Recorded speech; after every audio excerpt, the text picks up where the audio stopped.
السلام عليكم ورحمة الله وبركاته. أهلا وسهلا بحضراتكم معايا في قناتي مقتطفات حلوة من كل مكان. معاكم أم أحمد. النهاردة هقول لكم لو معانا صدر فرخة ممكن نعمل بيها إيه. الأول هنمسك الصدر الفرخة دي ونقطعوه شرايح كده،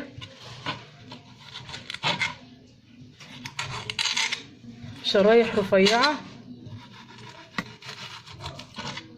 طبعا الصدر ده كان في الفريزر،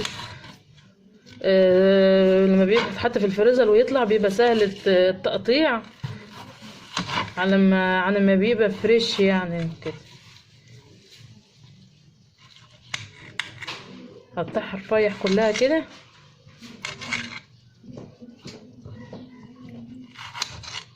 أكلة جميلة جدا وسهلة جدا، مش هتعوز منك وقت.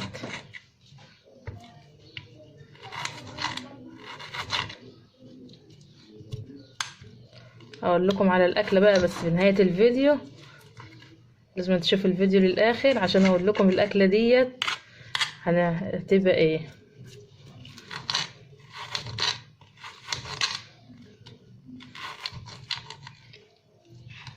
طبعا كلها تتقطع شرايح بالشكل ده وارجع لكم ان شاء الله. قطعت صدر الفرخه بالطريقه ديت شرايح كده. يلا بينا بقى على البوتاجاز عشان نشوف هنعمل بيها ايه. الطاسه على النار اهيت سخنه، حط فيها معلقه سمنه بلدي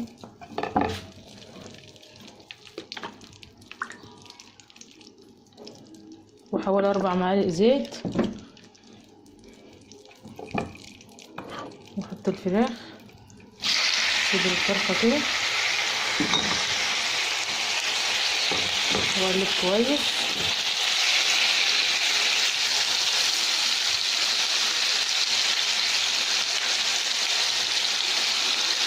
لحد ما تاخد صدمه وتتشوح من جميع الاتجاهات.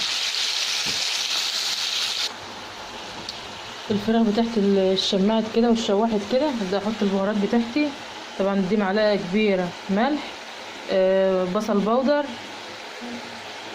بهارات لحمه، توم بودر، كاري، جنزبيل، قرفه، كمون، فلفل اسود.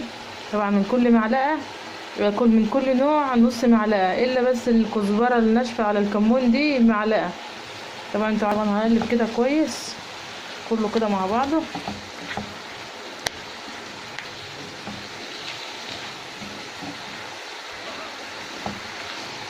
الريحه طلعت، البهارات طلعت جميله.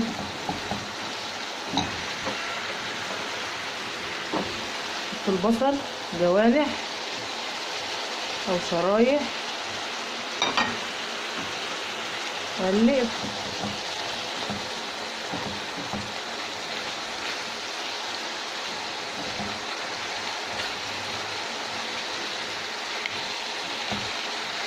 اسيبها بس شويه لما البصل ده يدبل كده شويه وارجع لكم. البصل دبل معايا كده، ابدا احط بقى الايه فلفل الوان احمر اخضر اصفر. طبعا دي اللي موجوده عندي، ممكن يكون موجود عندك اخضر ينفع او 100 100.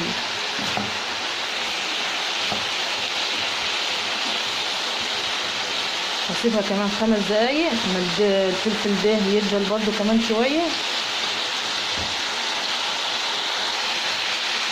سبتها دبلت كده، احط بقى طماطمايه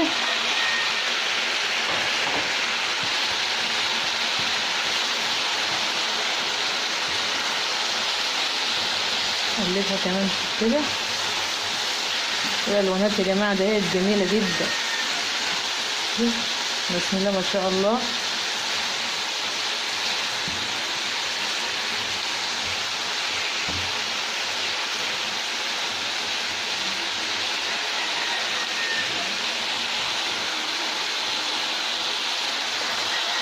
كده خلصت، خلصت الفراخ دي كده. طبعا انا هبدا افضيها في الطبق ده وارجع لكم عشان انا عاوزه القصه دي تاني. هرجع لكم دلوقتي. غرفت اللحمه اهيت في طبق في جنب، معايا الطاسه نفس الطاسه اللي عملت فيها اللي انا غرفه منها اللحمه. احط بقى معلقه سمنه 3 4 معالق زيت. معايا هنا 3 معالق دقيق. هبدأ ان انا اقلبهم كده مع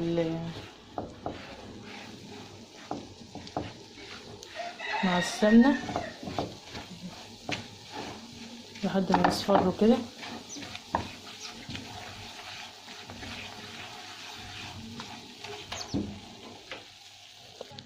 بعد ما اصفرت كده معايا،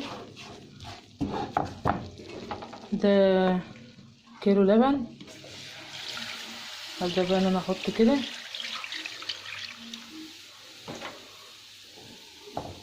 واقلب حلو. الاحسن ان اللبن يكون بارد عشان ما تكلكعش منك.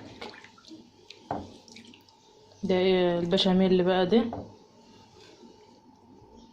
البشاميل اللي معايا ربط اهوت.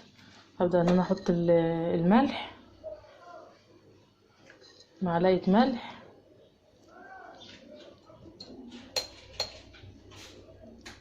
ونص معلقة جنزبيل بودر، او ممكن تحط جوز الطيب تبقى جميلة وتعمل لك ريحة جميلة. ربط معايا اهوت. السمك بتاعها بالطريقة ديت، لا تقيل ولا خفيف، بالطريقة دي. يلا بقى عشان نطبقوا دي ودي في الصينية كده مع بعض. جهزت صينية. هبدأ بقى ان انا اخد بشاميل واحطه في الصينية كده.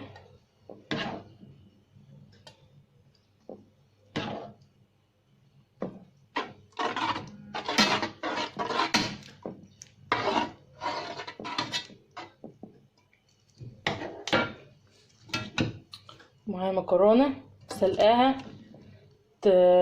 نص سوا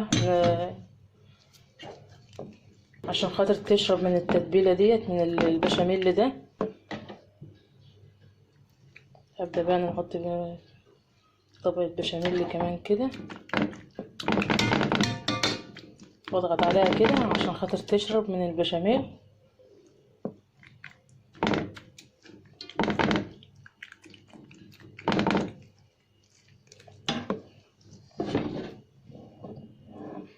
هبدأ بقى ان انا افضي ديت.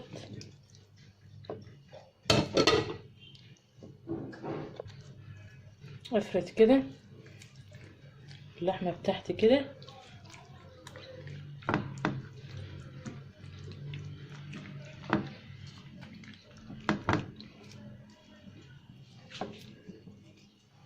احط بقى كمان المكرونة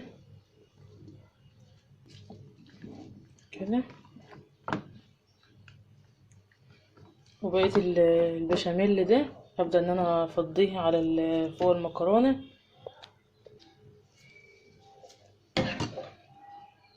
بالطريقة دي كده افضيه كله.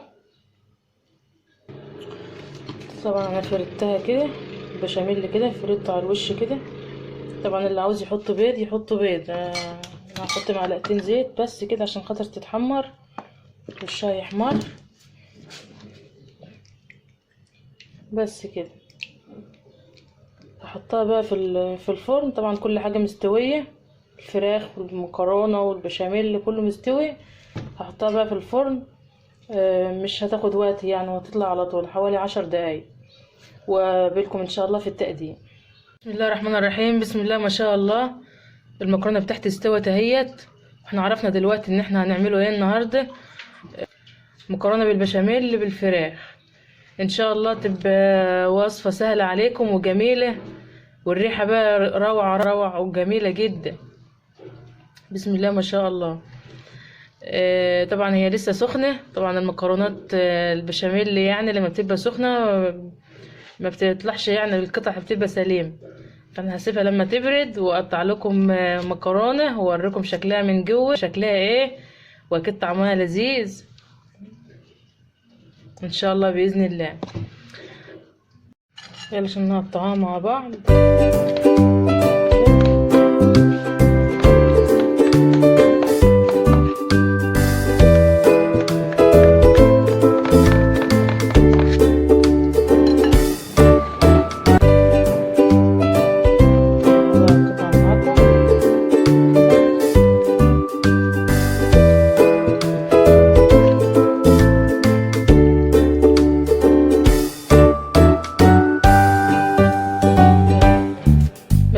الله باللايك والشير وسبسكرايب للقناة عشان يوصل لكم فيديوهاتي الجديدة اول باول.